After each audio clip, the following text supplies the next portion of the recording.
ছেলে অপহরণ হওয়ার খবর শুনে সচিবালয়ের কর্মচারী বাবা কাঁদতে কাঁদতে ঢুকে পড়েছিলেন প্রধানমন্ত্রীর দফতরে। সামনাসামনি পেয়েও যান প্রধানমন্ত্রী তারেক রহমানকে। খবরটা শুনেই সাথে সাথে ফোনে সংশ্লিষ্ট পুলিশ কর্মকর্তাদের ছেলেটিকে উদ্ধারের নির্দেশ দেন। এর 1 ঘণ্টার মধ্যেই রাজধানীর খিলগাঁওয়ের একটি নির্মাণাধীন ভবন থেকে ছেলেটিকে উদ্ধার করে পুলিশ।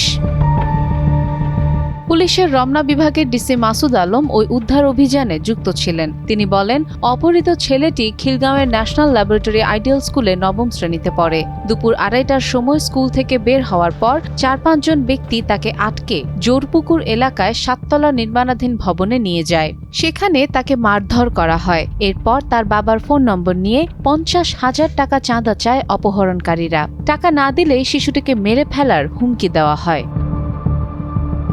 ছেলেটির বাবা সচিবালয়ে চাকরি করেন। তিনি প্রধানমন্ত্রীর সচিবালয়ের দফতরে কাঁদতে কাঁদতে ঢুকে পড়েন। পরে প্রধানমন্ত্রী ফোন করে ছেলেটিকে দ্রুত উদ্ধারের নির্দেশনা দেন।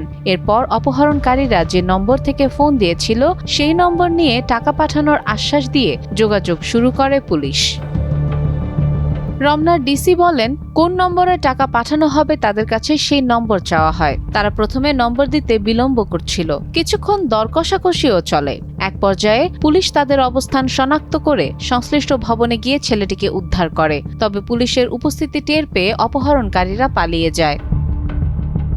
প্রধানমন্ত্রীর প্রেস উইং থেকে জানানো হয়, প্রধানমন্ত্রী শিশু অপহরণের খবর শুনেই দ্রুত অবস্থান নিতে ফোন করে পুলিশকে নির্দেশ দেন। সাদিয়া ইসলাম, টাইমস টুডে।